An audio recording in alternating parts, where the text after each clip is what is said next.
സംസ്ഥാനത്തിന്റെ ഓട്ടോമോട്ടീവ് കുതിപ്പിന് പുതിയ ഊർജ്ജമേകി Kerala automotive technology summit. Automotive വ്യവസായത്തിൽ കേരളത്തിന്റെ സാധ്യതകൾ ലോകത്തിന് പരിചയപ്പെടുത്തുന്നതായിരുന്നു ഈ ഏകദിന സമ്മേളനം.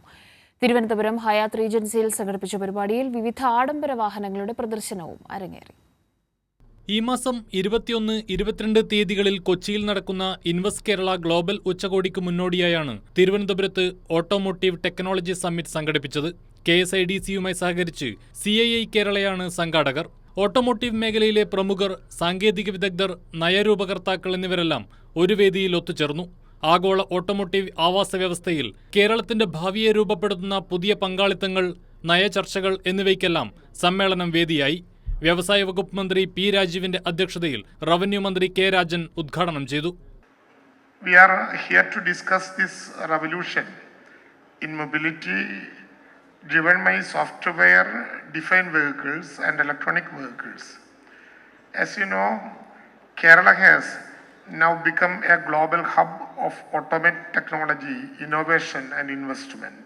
സമ്മിറ്റിന്റെ ഭാഗമായി ടെസ്ല, BMW അടക്കം വിവിധ ആഡംബര വാഹനങ്ങളുടെ പ്രദർശനവും അരങ്ങേറി. മന്ത്രി P. രാജീവ് ഉദ്ഘാടനം നിർവഹിച്ചു.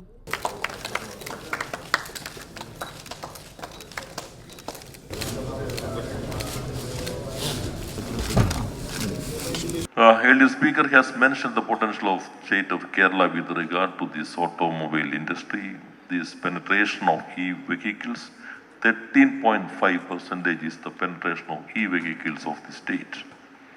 20% of the e-vehicle of Tata sold in the last year, that is in this small, bought by this Keralites, that is only 2.8% of the population of the country. ഇന്നൊവേഷനിലേക്കുള്ള സഞ്ചാരം, ഇന്ത്യ എന്ന ഓട്ടോമോട്ടീവ് GCC ഹബ്, മൊബിലിറ്റി ടെക്നോളജിയുടെ ഭാവി രൂപപ്പെടുത്തൽ, കേരളം എന്ന emerging automotive hub എന്നീ വിഷയങ്ങളിലും വിശദമായ ചർച്ച നടന്നു. വാഹന ടെക്നോളജി സ്ഥാപനങ്ങളിലെ ഉന്നതോദ്യോഗസ്ഥർ അടക്കം 300-ലധികം പ്രതിനിധികൾ സമ്മേളനത്തിൽ പങ്കെടുത്തു. കൈരളി ന്യൂസ്, തിരുവനന്തപുരം.